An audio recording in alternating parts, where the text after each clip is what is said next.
Morning प्यारे बच्चों, मेरा नाम प्रीति और आज मैं आपके सामने लेकर आई हूँ डीओई की वर्कशीट नंबर 70 जो कि सामाजिक विज्ञान से संबंधित है। आज का विषय है बच्चों भारत में राष्ट्रवाद। तो प्यारे बच्चों, आज हम इस वर्कशीट में भारत में राष्ट्रवाद के बारे में पढ़ेंगे।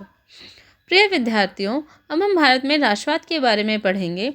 इस अध्याय में हम बच्चों भारत में स्वतंत्रता संग्राम के विभिन्न पहलुओं के बारे में पढ़ेंगे। भारत में आधुनिक राष्ट्रवाद के उदय की परिघटना उपनिवेशवाद विरोधी आंदोलन के साथ गहरे तौर पर जुड़ी हुई थी। औपनिवेशिक शासकों के खिलाफ संघर्ष के दौरान जो थे बच्चों, लोग आपसी एकता को पहचानने लगे। उत्पीड़न और दमन की साझा भाव ने विभिन्न समूहों को एक दूसरे से बांध दिया था, क्योंकि बेटा लोगों को बहुत ज़्यादा उत्पीड़न हो था। इसी की वजह से लोगों ने आपसी एकता को समझा। इसके बाद है बच्चों प्रथम विश्व युद्ध और इसके प्रभाव।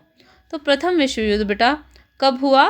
तो प्रथम विश्व युद्ध बच्चों 1914 से 18 तक हुआ।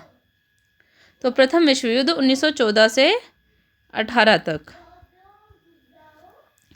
इसके बाद है बच्चों विश्व युद्ध ने एक नई आर्थिक और राजनीतिक समस्या पैदा कर दी थी। इसके कारण बच्चों रक्षा व्यय में भारी इजाफा हुआ। इस खर्च की भरपाई करने के लिए युद्ध के नाम पर बच्चों बहुत ही कर्जे लिए गए और करों में वृद्धि की गई। साथ ही बच्चों सीमा शुल्क जो था उसको बढ़ा दिया गया और करों में वृद्धि कर दी गई। युद्ध के दौरान यहाँ पे हम दूसरा देखेंगे बच्चों जो था इसका प्रभाव। युद्ध के दौरान बच्चों कीमतें जो थी तेजी से बढ़ रही थी। 1913 से 1918 के बीच कीमतें 2 गुनी हो चुकी थी, जिसके कारण आम लोगों की मुश्किलें बढ़ गई थी। जब बच्चों कीमतें बढ़ जाती हैं तो जनसाधारण जो लोग होते हैं बेटा, जो आम जनता होती है, उनके लिए बहुत ज़्यादा मुश्किलें बढ़ जाती हैं, क्योंकि महंगाई बढ़ जाती है। गांव में सिपाहियों की जबरन भर्ती किया गया, जिसके कारण ग्रामीण इलाकों में व्यापक गुस्सा था।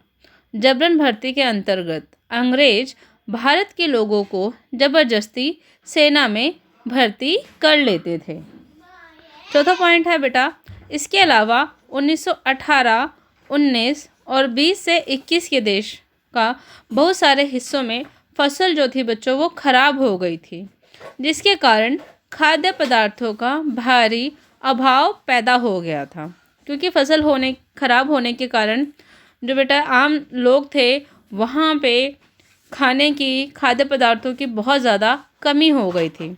और उसी समय एक चीज़ बच्चों फ्लू नामक जो थी महामारी फैल गई। 1921 की जनगणना के मुताबिक दुर्भिक्ष और महामारी के कारण कम से कम बच्चों 120 से 130 लाख लोग मारे गए। तो बच्चों ये तो हमने देखा प्रथम विश्व युद्ध और उसके ये हमारे प्रभाव हुए। इसके बाद बच्चों हम प्रश्नों की ओर चलेंगे। सबसे पहला प्रश्न है बेटा, जबरन भर्ती से आप क्या समझते हैं? तो बच्चों जबरन भर्ती जो प्रथम विश्व युद्ध था उस समय बच्चों गांव में सिपाहियों को जबरदस्ती भर्ती किया जाता था अंग्रेजों के द्वारा। इसी को हम जबरन भर्ती कहते हैं।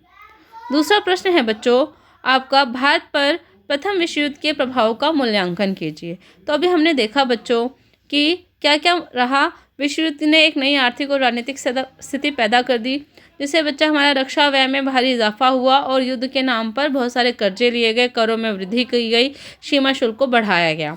कीमतें जो थी बच्चा 2 गुनी हो चुकी थी खाद्य पदार्थों की, और सिपाहियों को जबरन भर्ती किया गया, जिससे ग्रामीण इलाकों में व्यापक गुस्सा था। और इसके अलावा बच्चों देश के बहुत सारे हिस्से में फसल खराब हो गई, जिसके कारण खाद्य पदार्थों का भारी अभाव हुआ और फ्लू नामक महामारी फैल गई, और जिसके कारण काफ़ी लोग मारे गए। तीसरा प्रश्न है बच्चों, अपने शिक्षक, माता पिता अथवा इंटरनेट की सहायता से फ्लू महामारी और इसके प्रभाव के बारे में जानकारी एकत्रित कीजिए। तो बच्चों हमने देखा जब प्रथम विश्व युद्ध हुआ था 1914 से 18 के बीच में, उसी समय फ्लू नामक एक महामारी फैली, जिससे 120 से 130 लाख लोग मारे गए। तो यह है बच्चों बेसिकली जब प्रथम विश्व युद्ध हुआ तो अमेरिका से बच्चों ये फ्लू नामक जो महामारी थी, क्योंकि जब तक प्रथम विश्व युद्ध में अमेरिका नहीं था तब तक तो ठीक था, पर जैसे ही उसने प्रथम विश्व युद्ध में एंटर किया तो बाकी ये साथ ही, क्योंकि यह महामारी बच्चों जो बेसिकली थी वो अमेरिका से फैली थी, और अमेरिका ने जैसे ही प्रथम विश्व युद्ध में एंटर किया यह महामारी पूरे विश्व में फैल गई और व्यापक रूप से यह अमेरिका में फैली। इसके बाद बच्चों फ्रांस में और बाकी दूसरे देशों में भी यह महामारी फैल गई और इसकी वजह से बच्चों बहुत ही ज़्यादा लोगों की मृत्यु हुई, जिसमें हम देखते हैं बच्चों 120 से 130 लाख लोग मारे गए। आशा करती हूँ यह वीडियो आप लोगों को बच्चों पसंद आई होगी। सभी बच्चे इस वीडियो को लाइक, शेयर एंड सब्सक्राइब ज़रूर करें। धन्यवाद।